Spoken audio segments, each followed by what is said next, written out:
Andrea, lovely conditions out there this afternoon. What was it like to play in?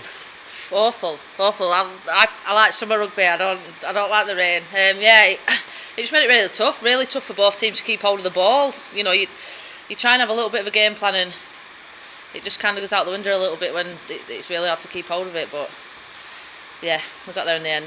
To the credit of both teams, you did both try to play rugby out there. It would have been easy just to shove it up the jumper. Yeah, again, like we said, we had a game plan to move them about a bit. We thought we could beat them on their edges, and we tried it a few times, and it didn't go to plan quite a few times. But yeah, even just up your jumper, the ball were being spilt and whatever, like a bar of soap. But pleased to get the win, and just pleased to kind of complete the season on a high, really. Get the win, and it's your fourth win in a row as well, so a great end to the season and finishing just outside the playoff place as well. Yeah, 1 point.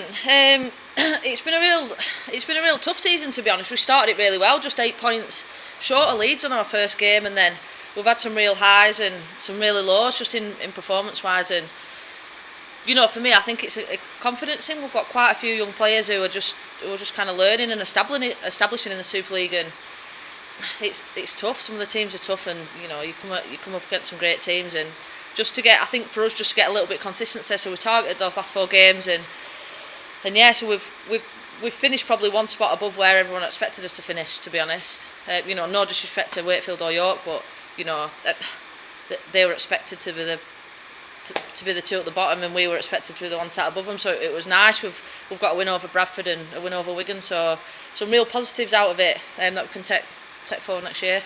You nilled Wakefield as well. They've scored in recent weeks against Leeds and Castlewood, so obviously the conditions are different today, but that's good to have that on the scoreline as well. Yeah, and I think that was a massive thing for us, because we can kind of score out or nothing sometimes, but our defence has just let us down on a number of occasions this season. Just frustratingly, we're either really good or again just really poor. But that was a big target for us today, was to be solid defensively, and then by half time it was 0, so we set that target of, and they were going up the hill as well in this rain, so we set that target of no tries, which it was really pleasing, because they had 4 or 5 sets on our line that we're defending, and they had some great attacking kicks as well into the dead ball, so we're just pleased to get that 0. Yeah.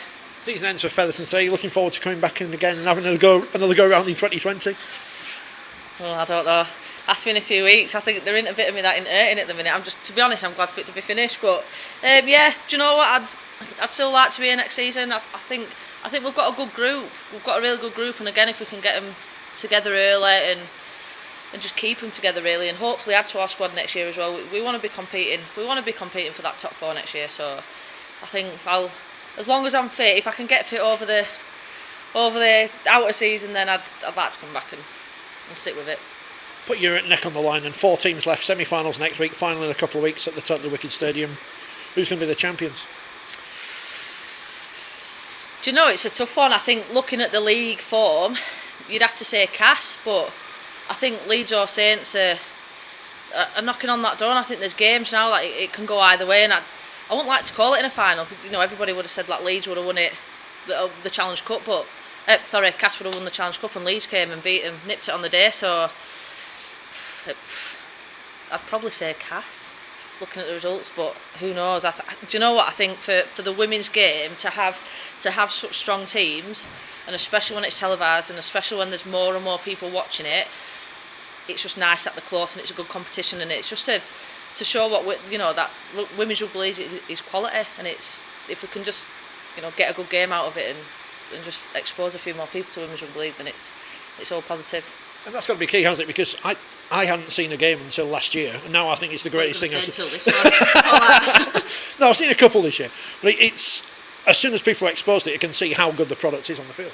Yeah, exactly. Yeah, and do you know what? The women's sport in general is becoming more to the forefront, and the England players are getting paid now to go out for the nines, and it's a lot more than just playing the sport. They're athletes. There's a lot more invested in the women's game, and there's a lot of skill and a lot of fantastic players, and it's like I say, it's really, really skillful and really good to watch, and there's more and more people watching it now. So yeah, have a watch. It'd be nice to get some more the Rovers fans down here watching us.